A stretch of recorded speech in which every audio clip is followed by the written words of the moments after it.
नमस्कार, मैं हूं आर्य तीर्थ गांगुली और आप देख रहे हैं ITMI एल्यूमिनी टॉक्स। आज हम आप सबको एक ऐसे शख्स से मुलाकात करवाएंगे जिनकी आवाज़ से पूरी शहर जग जाती है। सुबह की पहली किरण हो, उसके साथ पंछियों की मधुर गुनगुनाती गीत और रात की चंद्रमा तक का सफ़र आज हम तय करेंगे इंडिया टीवी के मल्टीमीडिया प्रोड्यूसर आर्यमन गौतम के साथ। बहुत बहुत स्वागत है आपको आर्यमन। बहुत शुक्रिया, इतना सुंदर सा आपने जो इंट्रो प्रेजेंट किया है मेरे लिए, बहुत अच्छा लगता है ऐसे जब हम मिलते हैं वापस से। So thank you so much for that. Aryaman, हम सबको ये पता है कि आप अरसों से रेडियो के साथ जुड़े हुए हैं, रेडियो प्रोडक्शंस के साथ जुड़े हुए हैं तथा आपको रेडियो के हर बारीकियों का नॉलेज है। तो क्या आप हमें ये बताएंगे कि रेडियो और पॉडकास्टिंग अपने आप में एक दूसरे से किस प्रकार अंतर रखते हैं? बहुत बहुत शुक्रिया इस प्रश्न के लिए। और साथ ही मैं ये कहूँगा कि हर फील्ड एक डिटेल्ड फॉर्म में जाती है और उसकी हर बारीकी को जानना बिल्कुल नामुमकिन सा है। लेकिन हाँ, कुछ हदें हैं जहाँ तक मैं जानता हूँ। और जो सवाल है कि कितना जानते हैं और क्या डिफरेंस है बेसिकली पॉडकास्टिंग और रेडियो में, तो जो रेडियो है it has that surprising factor which is lost in that podcasting thing, जहाँ पर हम अगर मान लो कि आपका आर्यतीर्थ दिन खराब जा रहा है, ठीक है, और आप सडनली फ़ोन उठाते हैं और आपने गाना प्ले किया, आपके फेवरेट लिस्ट जो है आपकी स्पॉटिफाई या कहीं पे भी, तो आपने प्ले किया एंड सडनली आपने सुना, लेकिन ठीक है, यहाँ पर आप ठीक फील कर रहे हैं। सडनली मेट्रो में आप जा रहे हैं, आपका दिन बहुत ख़राब है और बगल में कोई शख्स बैठा हुआ है और उसने सडनली कोई गाना प्ले कर दिया जो आपका फेवरेट है, जो उस मोमेंट पे आपको भी नहीं पता कि आपको सुनना है। There will be a click कि हाँ ये वो, तो ये रेडियो है जहाँ पर वो आपके लिए प्रेजेंट करता है एक ऐसा सरप्राइज फैक्टर जो आपको अट्रैक्ट करता है। और साथ ही there is a defined time when radio shows are being produced, और जो पॉडकास्टिंग है उनके हम कर सकते हैं डिफाइंड टाइम, लेकिन ज़रूरी नहीं है, उसका प्रोडक्शन हम थोड़ा सा डिले भी कर सकते हैं, लेकिन रेडियो एक पर्टिकुलर टाइम स्लॉट में जाएगा।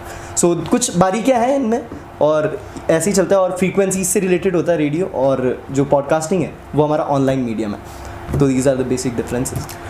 कई बच्चों का ये बहुत बड़ा उत्साह रहता है कि रेडियो में हमारी आवाज़ पूरी शहर तक कैसे पहुंचाई जाए, आवाज़ की मधुरता को कैसे निखारी जाए, तो इस पे आपका क्या विचार है? जहाँ तक सवाल है कि कैसे हम लोगों तक पहुँच सकते हैं, तो बेसिकली लोगों तक आवाज़ पहुँचाने का आजकल बहुत सारे ज़रिए बन चुके हैं, ऑनलाइन मीडियम, इंस्टाग्राम, यूट्यूब से लेकर बहुत सारी तमाम चीज़ें। लेकिन जो एक पर्टिकुलर वे होता है कि जहाँ पर आप बहुत सारे लोग आपसे कनेक्ट करें, वो होता है तरीका एक पर्टिकुलर फर्म में जाने का, ठीक है। और उसके साथ ही अगर हम बात करें कि आवाज़ कैसे मधुर करें, तो आपको सिर्फ आपके उच्चारणों पर वर्क करना होता है, ठीक है। अगर आप हर एक वर्ड को पर्टिकुलर ब्रेथ में बता रहे हैं, एक पर्टिकुलर एक डिक्शन होता है पर्टिकुलर वर्ड का, ठीक है। आश्चर्यचकित, ठीक है, आश्चर्यचकित को आप आश्चर्यचकित बोलिए, अगर आप बोलेंगे आश्चर्यचकित तो वो गलत सुनाई देगा क्योंकि उसका उच्चारण वो है ही नहीं, ठीक है। तो हर वर्ड का एक पर्टिकुलर हम कहते हैं ब्रेथ डिफाइंड है, तो आप अगर प्रोनाउंसिएशन सही रखेंगे तो आपकी आवाज़ ऑलरेडी मधुर लगेगी यार। तो हम सब ये जानते हैं कि आप ITMI से बिलोंग करते हैं। चूँकि आप ITMI से बिलोंग करते हैं, आपकी एक्सपीरियंसेस तो बहुत होंगे, यादें बहुत होगी, बहुत सारी मस्तियाँ भी होगी। बिल्कुल। तो आप अपने दर्शकों को ITMI की एक्सपीरियंस का झलक साझा करें, और साथ ही जो आने वाले बच्चे हैं यहाँ पर पढ़ने के लिए, तो उनको आप किस प्रकार से प्रेरित करेंगे? सबसे पहले तो फाउंडेशन मॉड्यूल यहाँ की बहुत सुपर्ब है, ठीक है। मैं जब फाउंडेशन मॉड्यूल कर रहा था तो इट फील्स लाइक कि एक नई चीज़ सीख रहे हैं, कुछ बेसिक्स हैं जो क्लियर होने बहुत ज़रूरी हैं, और हमें भी नहीं पता होता कि इन चीज़ों पर वर्क करना होता है। जब आप वो बेसिक्स क्लियर करते हैं, आपकी उच्चारणों को सुधारते हैं, आपकी हिंदी सुधारते हैं, आपकी इंग्लिश सुधारते हैं, तो वो चीज़ें तब सामने आती हैं।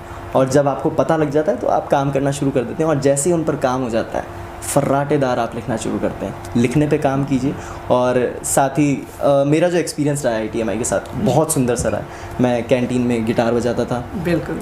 कई दोस्त थे जो बैठते थे, चाय, अनिल भैया के समोसे, ओहो बहुत सारी चीज़ें हैं, और कलेक्ट करके अगर मैं बताऊं तो रात बीत जाएगी, दिन बीत जाएंगे। लेकिन कहते हैं एक समकक्ष मैं एक छोटा सा आंसर रखूं तो I can define it as beautiful, ठीक है, एक शब्द, और मैं उसमें सम अप करना चाहूँगा।